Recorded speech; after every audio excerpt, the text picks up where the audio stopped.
Short and simple movie reviews. Hosted by Andy and Yasmin. Answering the question, is this movie for you? Hello, everybody, and welcome to another episode of Is This Movie For You podcast. It's the podcast that reviews movies simply and answers if the movie is for you. I'm Andy. We have Yasmin here as well, and this time around we have reviewed Blade Runner 2049. I know. So this is the follow-up movie to the original Blade Runner, which was set in about this sort of time, but it was made back in the 80s. So, in the present time right now, the movie's set in the future again.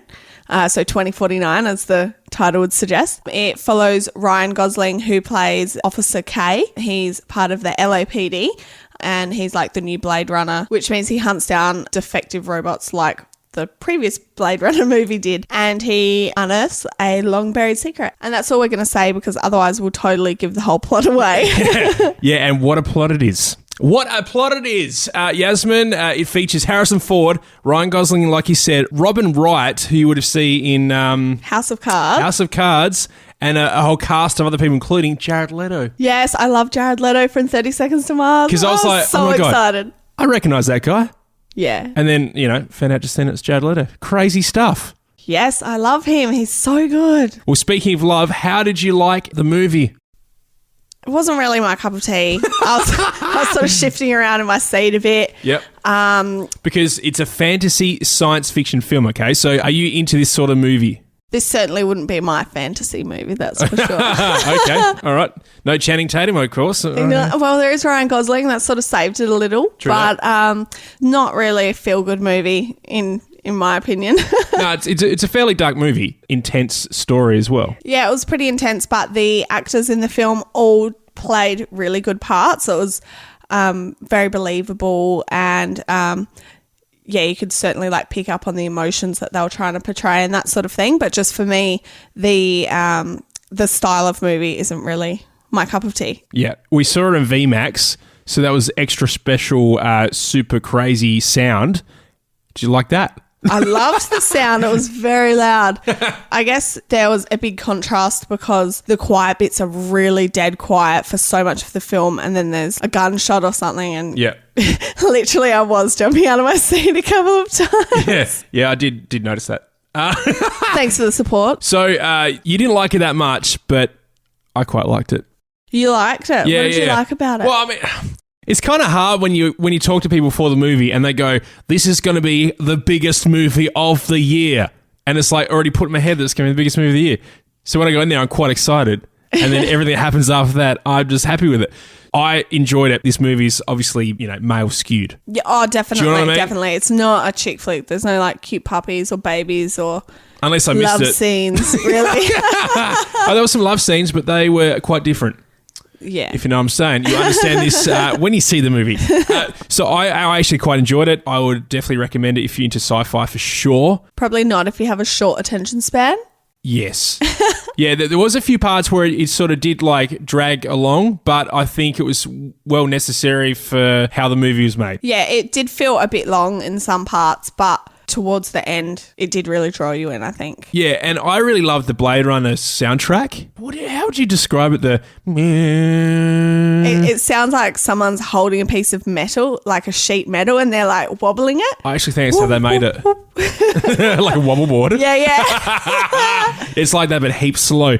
It's very futuristic. Yeah. It's like a big ship creaking or something. Yep. Yeah. Yeah. So I love that. I love the whole sound of it. The VMAX, you got to see it in VMAX or, the extra special sound that's around the place. Yeah, I don't think it would be as good without seeing it in the cinemas. Yeah. Definitely a cinema movie. I think if you've got the time beforehand, sit down and watch the first Blade Runner, because they do sort of flow onto each other. Not heaps. You're not going to be totally clueless if you haven't seen the first. I hadn't seen the first, and they do have a little written blurb at the start to explain the whole situation, which is really good, but you'll probably appreciate it a bit more if you've seen the first one. Yeah, for sure.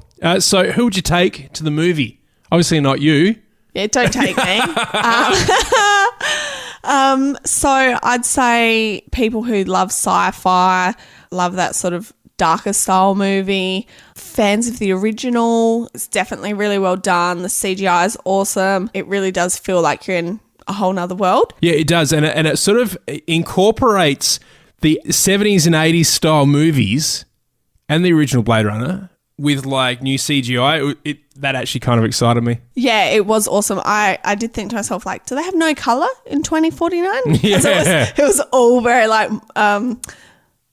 monotone? Yeah, Is it was that all what you're very saying? monochrome or Yeah. monotone, whatever it is. Yeah, one colour. Yeah, it was very much one colour. They Yeah. love their greys, which is very on trend for the season. Yeah, it must have been.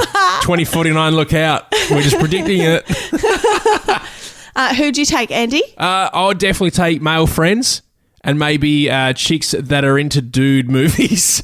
Pretty much, I'd take my dad, but not my mum.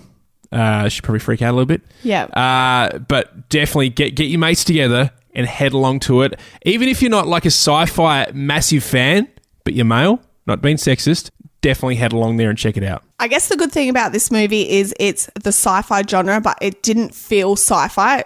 Like, to me, it didn't feel like a Star Wars or something like that. Yep. I don't really love the sci-fi and in the future sort of genres. Yep. But I did actually really like that part of the movie. Like, I didn't feel that it was too sci-fi. So Yep. if you're not a huge fan of sci-fi, you know, once you read up about the movie, if you think you might like it, but you're not too sure about sci-fi, just go and see it because, it's not too sci-fi. Yep, cool. Well, how many hot dogs are you going to rate it then?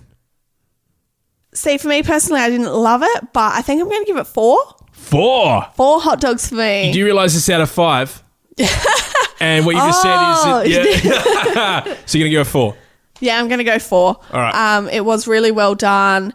The actors all did an awesome job. There wasn't too many things you could really fault about it. Just in my personal taste, I didn't love it that much. How about you? I'm going to give it a 4.5.